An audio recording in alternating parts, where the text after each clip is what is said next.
before going out conducting preliminary inspections. That's where Spencer steps in, putting the project out to bid, bringing back all of those bids to this council for award through the program, at which point we would execute deferred payment loan agreements. They're mortgages that are forgiven over time so long as the resident receiving assistance maintains the home as their primary residence. So is that a qualification criteria for residents?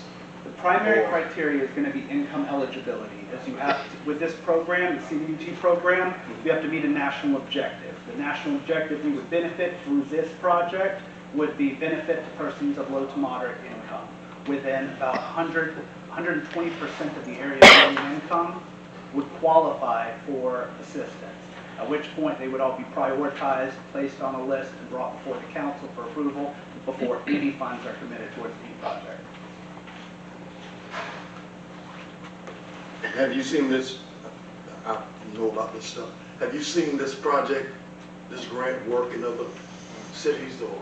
Spencer, I'll let you speak on that. I've actually done I run the SHIP program as well as the Hamilton County CDBG programs for Hamilton County since 2010. We've been doing this. Jeffrey and I have been working, even though we're two different companies. I'm with In Touch Consulting. I own In Touch Consulting Group. We've been working together for 23 years. And it's a very good program for your citizens, for single-family homeowners, you know, the individuals who can't rehab their homes. I've done probably 200 or 300 homes in Hamilton County ever since 2010, and that's new construction as well as rehab. So it's a very good program. You know, you've got a lot of homeowners with dilapidated roofs that can't afford it. A lot of the storms and stuff that we've had, you know, FEMA didn't give them but $6,000 or $7,000 for a roof, and that's not touching the roof these days. So it's a way to facilitate a lot of the code violations, you know, internally as well as, you know, some of the blighted places. You know, some individuals get cited for code, so it's a way to bring that house up to code. Or if it's to the point to where you can't, tear it down and rebuild fresh. So from Hamilton, since you mentioned Hamilton County, are you getting any feedback from those residents? Or they? Oh, absolutely. You know, you're looking from you know, now they can afford homeowners insurance, because I know a lot of the houses that we do there in Hamilton County, we put hardy plank siding on the exterior of the new constructions, so they get the fire resistant buff on their insurance knockoff. Not to include property value increase, you know, which is a good tax base for the county as well. Energy bills. One thing that the Florida Commerce is pushing is green standards, which is your all your double pane insulated windows, your mounts R38 in the attic, but you know they're pushing the green standards, all the Energy Star appliances, everything there in the house. So you know we're seeing homeowners that anywhere had an energy bill from $150 to $300 a month down to $50 to $75 a month. These newer houses that we're building. So what's that? 2x6 rooms as well. Oh yeah, yeah. The exterior walls are also 2x6 as well, so we put a floor 19 in the walls. So the benefits are just, they weigh out. There are no cons. The benefits are great. You know, of course, the only I guess caveat or downfall to some of these homes being rehab, property taxes increase, which is a given. But you know, if you look at your property value increase versus the savings on your electric bill monthly, it's pretty much a wash. So do the homeowners have to pay anything out of pocket? Nothing.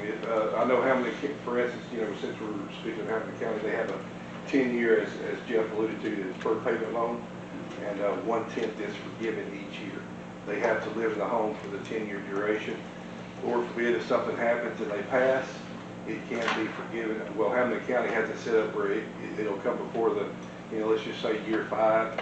If you know, Lord forbid, the homeowner passes, it can be brought to the council to forgive the remainder of the liens so the property is clear, free and clear.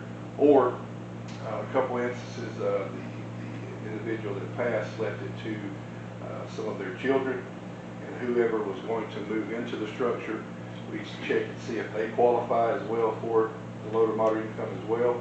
And if they do, we just change the DPLs and they live out the remainder of the DPL. So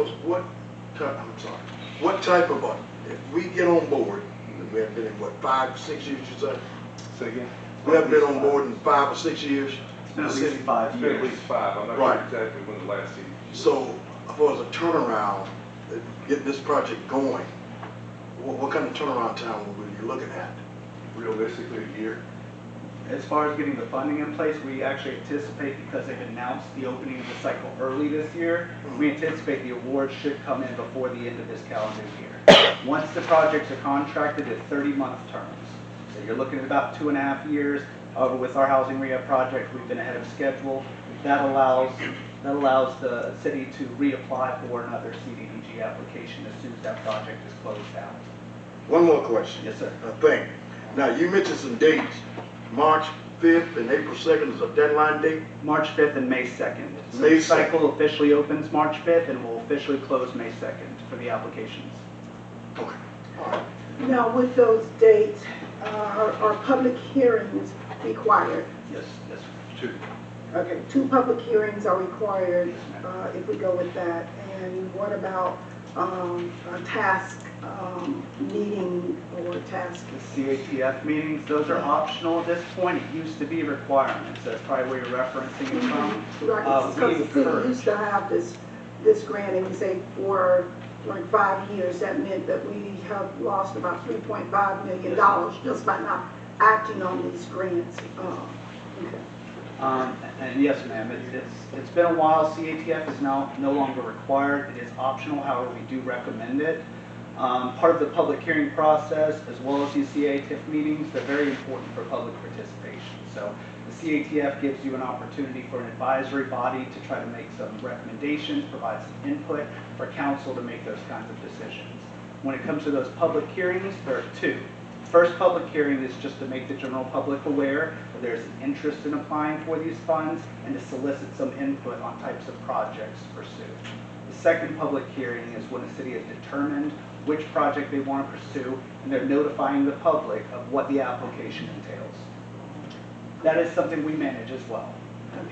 Okay. Some of those other grants, I think one time the city used for infrastructure. I went back trying to do, you don't know, trying to do some history. Right, you were not here at that time, but I think, the mayor, I think you were here. Is George out there? Yeah, George would know a lot because he's been through it, and I know Joanne has been too.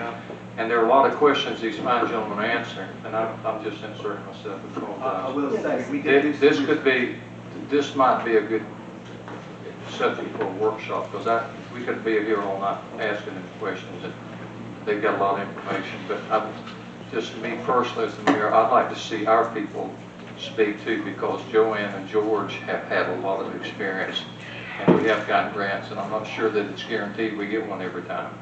No, it is a competitive cycle. That's So why even if we had applied, we wouldn't have necessarily got one of the last 5 years. Yes, sir. But they've got a lot of knowledge. Well, Mayor, okay, I understand about that, but the last time I had someone in here who brought and talked about money being left on the table, and we all sat around here and said like, yeah, that's great, we want to have you back, we're going to have a meeting, and the meeting never occurred. I can't call a meeting.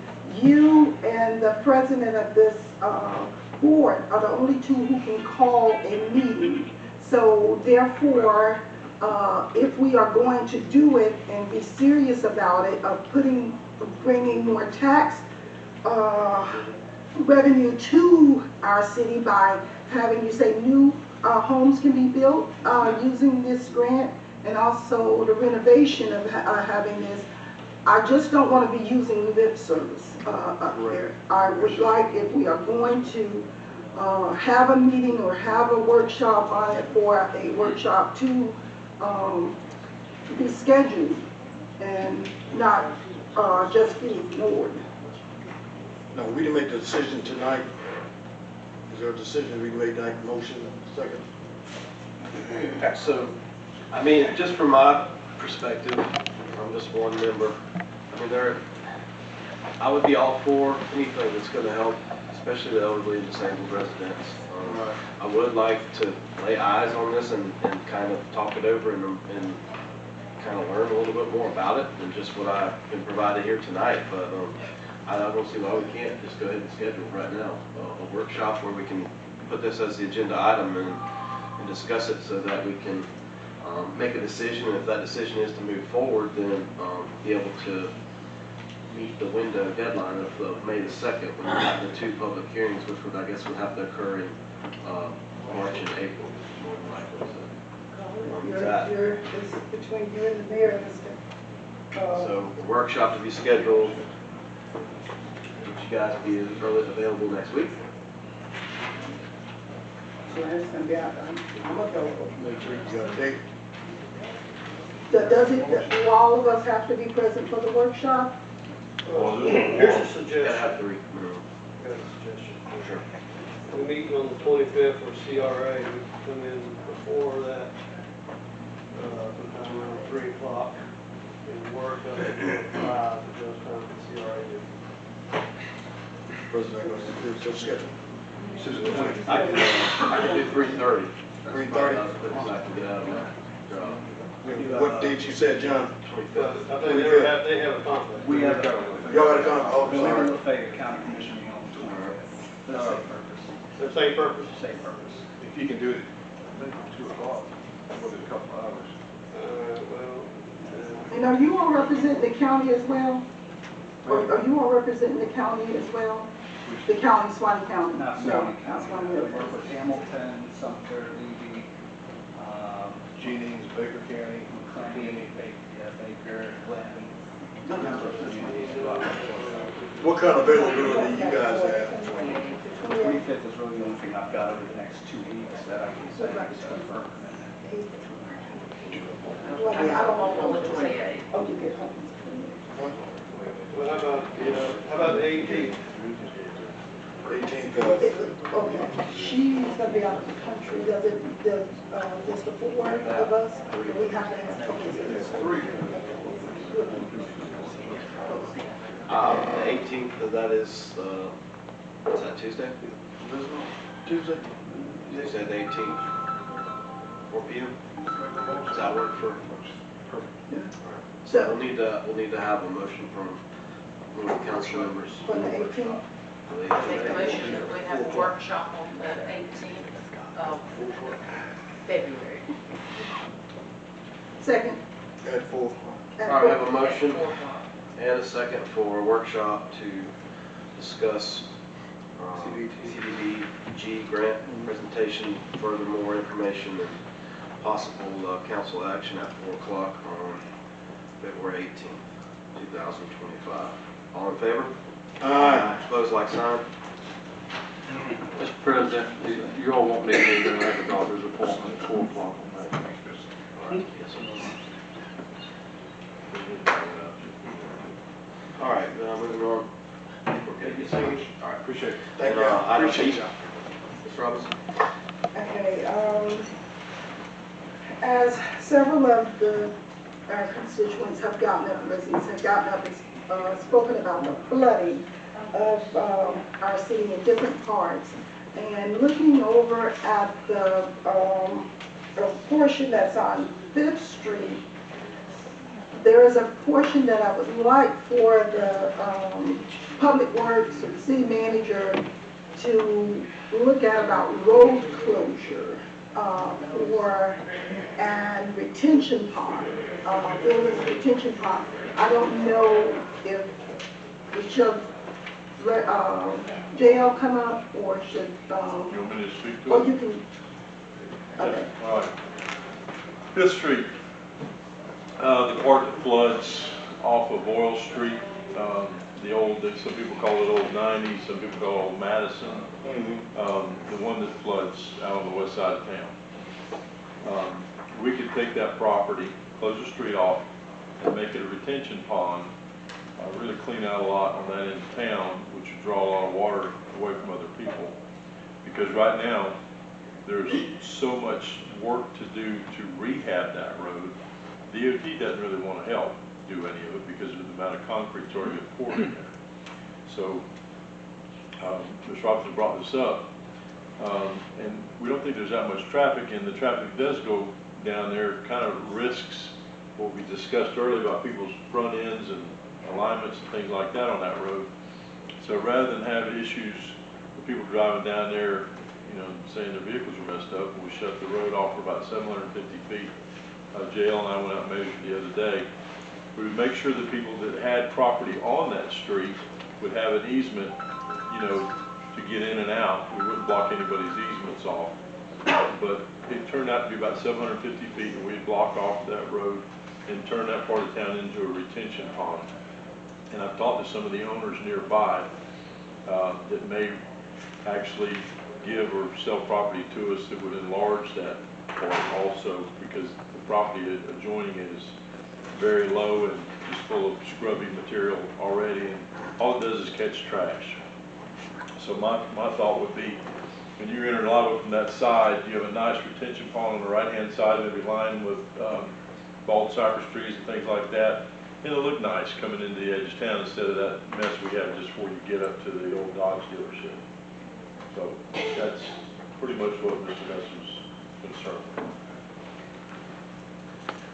Yeah, I think that sounds awesome. Is this something though that we need to make an agenda item to vote on in the future, or? I think what's going to happen is Public Works going to have to get with the landowners a map, see what we need to do. We got to officially close the street by ordinance.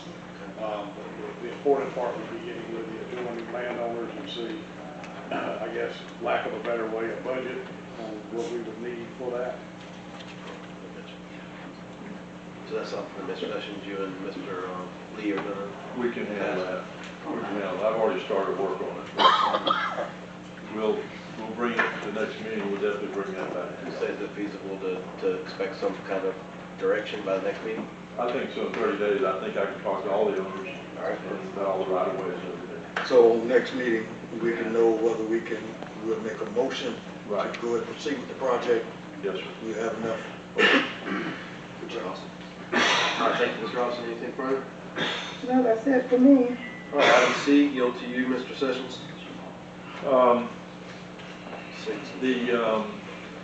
We're going to admit by number C. Yeah, we're gonna omit C, so we're gonna go to number 6, I'm sorry. Discussion of possible council action authorization to join the county in assisting Swanee County Historical Commission with payment of 50% of insurance deductible related to hurricane damages. So the museum does not have the same insurance that we have and the county has. They have a different insurance carrier, and their deductible was, I think, $29,000. So the fact that us and the county work together with this piece of property that's right here in the city, they've offered to pay half the deductible, and I think we should pay half the deductible also, just to make sure that they move forward. I know a new roof already got put on it and everything, so it's in a lot better shape since the hurricane, but my recommendation is that we move forward and pay half that deductible to help out the museum. Who owns All the right, so museum? before we go into comments and questions, let's see if we can get a motion. You've heard staff's recommendation. What would be the pleasure of the council? Offer motion that we go joint with the county on paying $14,500, half of that deductible. All right, we have a motion. Museum. I'll second. And a second. Now, discussion, comments, questions. So Jason, can you give us the exact details of that? Because I've heard both. It's pretty much in the city, but it's kind of a shared thing like Parks and Rec is sometimes? The way I understand it was the county owns that building now. It's located in the city, but they own the building, so I think the county will pay that bill, and then I don't know how you work out having that. You send half of that to the county, I reckon. But I mean, I think that it being in the city, and the events that go on there, like all the events that we have on that property, I think it behooves us to go ahead and help with that, because a lot of the revenue that's brought to town is because of that location. and then the county will also be maintaining that from here on out as well. So, question, hold on, Jason. So shared revenue, is it shared revenue or totally to the county? Whatever you.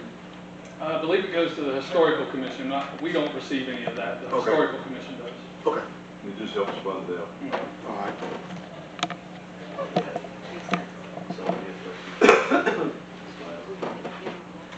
comments, questions, or concerns? All right, hearing none, all in favor? Aye. Aye. Opposed, like sign. Authorization to pay the city's portion of $14,500 is approved.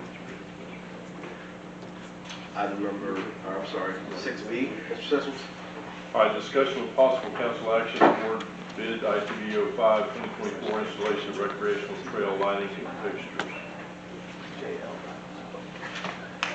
So what you have is, you have a letter, February 11th, 2025, which is the scoring of the two submissions.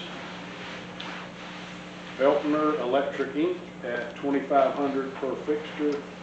Native Electric Service and Contracting Inc. in the amount of $2,560 per fixture.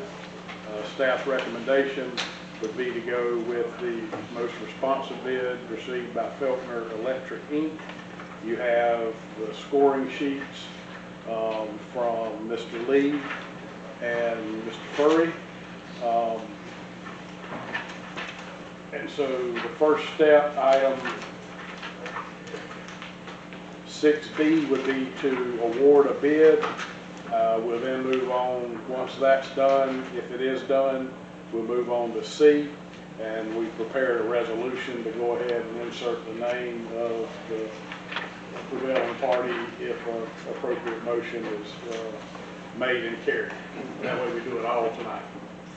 All right, so you've heard from Counselor, and I'm sorry, from Counselor Mr. Sessions concerning the award.